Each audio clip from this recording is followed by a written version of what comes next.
Otatko sinä niitä lavettia ollenkaan? Niin ne on hyvät sitten. No paneet niitä niin 10 siihen, niin eiköhän se sille lähi. Ei sitä näe ollenkaan, ei. No ei sitä 10 minuuttia myös, että ei tuu suomaan tätä paikkoa kyllä. Mitä? No niin, no se ei olisi oikein pätevä, niin katsotaan vielä. Voipi harkita, mutta tuskin. Moro. Sori. Oon pikkusen myöhässä, mutta eihän se täällä maalla ole niin, kato, justiinsa.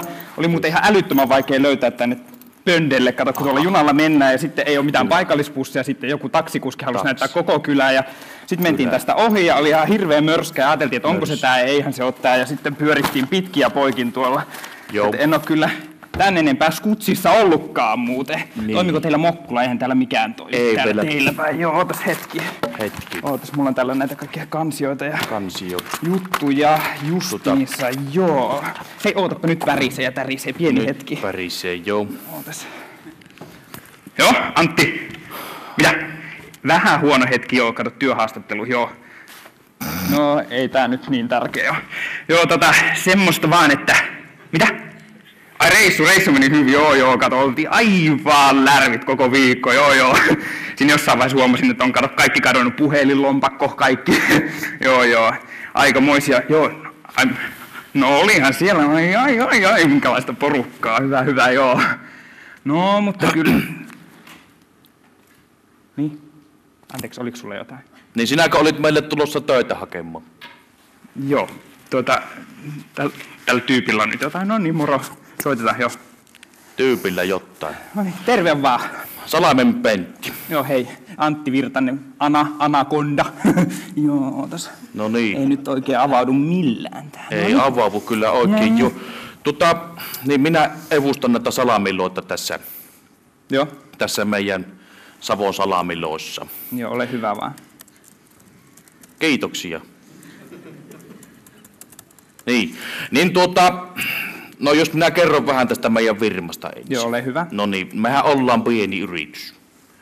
Perheyritys. Näköjään. Niin sanotusti. Ja Kukat ja kaikki. Sirkka on tuonut, perkele se otti taas noita muovikukkia, vaan siinähän on se hyvä puoli, että eipä hän tarvitse kastella. No niin, mutta me etittää nyt ensimmäistä kertaa ulkopuolesta. Meillä kato tuo Pasi, niin Pasi lähti nyt tuonne vaihtoon. Vaihto Ruotsiin ja me tarvitaan nyt siksi aikaa aina joku ja hyvähän se on, että tulit sitten hakemaan ja meillä on teillä ollut aina se, että me tehdään niinku asian meidän omalla tavalla ja pysytään sillä omalla puolella, että sehän on selvä, kun ollaan pieni yritys. No, ja sehän on selvä. Minkälainen koulutus sulla on? Koulutus. Koulutusta. Aivan tuosta koulutuksesta, että mullahan on erilaisia tutkintoja tavallaan, että että yliopistotutkinto oli, että pääsykokeiden jälkeen se jäi sitten vähän auki se tutkinto. Ja sitten on erilaisia opistopapereita. Periaatteessa piti tulla, mutta me sovittiin opettajan kanssa, että ehkä on parempi, että kun on niin hyvä, etten jää sitten ollenkaan niin opiskelemaan sitä sitten, että ainoa mistä on paperit on peruskoulu ja autokoulu. Niin, eli ei ole koulutusta, mutta sillä on sitten käytännön kokemusta enemmän, että sinä olet tehnyt. Ja tämä hommahan on siis talonmiehen homma. Talonmiehen. Aivan, kato, just ajattelin tämmöistä, että eikö nykyään tämmöisetkin käytännön hommat ole siirtynyt kokonaan tänne koneelle, niin voin tästä vaan näpytellä menemään, että eihän sitä käytäntöä sinänsä. Joo, ei meillä ole kyllä. Aha. Ei, tämä on ihan kajet paskassa hommaa, että siinä mielessä ihan hyvä olisi tietää joitakin perusasioita. Ja. No eipä sinä, onko sulla suosituksia sitten kuitenkin niin varmaan? Suosituksia? Ootas, mä oon Facebookin. Noin, kato 3000, siellä on Pimiän vappua, Kalinaisen Hennaa, kuule ihan, siitä valittet kuule suositukset. Kalinaisen Henna. No niin, kato, tää on hoidettu. Paperiakin mulla oli, mutta mä oon ihan varma, että mä taisin jää sinne junaan ehkä jossain vaiheessa, kun... Justi. Joo, nyt ei oo kuule suosituksia, sori. Joo, no Joo. No palakkauksesta. Joo. Jos kiinnostaa. Kiinnostaa. Meillä mennään ihan Tessin mukaan. Eli vaikka olette pieni yritys, niin Niin, se on tuo Siliventoisen Tessi tekee meillä nuo laskennat aina ja se tulee vähän hänen mukaansa, että se on hyvä kuukausi, niin tulee ihan hyvästi ja sitten huonona kuukausina. Mitä nyt on olluna tässä nyt viimeiset 7 vuotta, niin vähän vähemmän.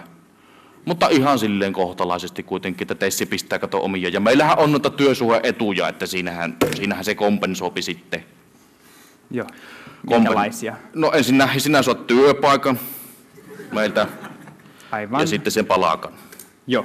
Ja sitten meillä on mulla on vaimolla tuossa grilli. Ihan naapurissa, niin lounasaikaan, kun tuossa ranskalaiset saat ilmaiseksi ja joskus se lämmättää hampurilaisen. Kato, jäpi yli toisinaan. Kato, illalta se laittaa kylmää, aamulla ei kun mikrossa käyttää hyljättä, niin sinä saat siitä ja kokista niin paljon kuin haluat. Aivan. Perkele hyvät. On perkele hyvät sanoo. Tämmöinen tilanne mulla olisi, kun mulla on niin oikeitakin töitä, että mitä jos tekisin niin 3 päivästä viikkoa? Se onnistuu hyvin. No hyvä. Joo, meillä on perusvuoro, on se 3 vuorokautta justiin, ja sitten peset nukkumaan. Nyt, eli siis tavallaan, että voin käydä niin stadista käsin täällä. No sikäli, mikäli ehit sinne käydä sinne. Meillä on se 12 tuntia, on se normi siinä. Aivan. Ja sitten on se 3 vuorokautta ja 12 tuntia ja 3 vuorokautta ja 12 tuntia. Ja Tessi hoitaa palkat. Tessi hoitaa palakat ja sinä hoidat työt. Joo, ja kokikset kaupan päälle. Joo. Kyllä. Eikö ole hyvä teili? Tämähän ja töitä perkele. Lama-aikaa ei moni pysty tarjoamaan tämmöisiä etuja. Mut kuule, kiitos sulle kovasti tästä haastattelusta. Et ihan hyvin meni sulta, että tehdään näin, että jos mua kiinnostaa, niin mä soittelen sulle. Moro. Justi. Joo, varos, siinä kohin saattaa saada sähköiskun, jos ei osaa pitää varrassa. Minä menen jostain muualta pelottaa tuosta.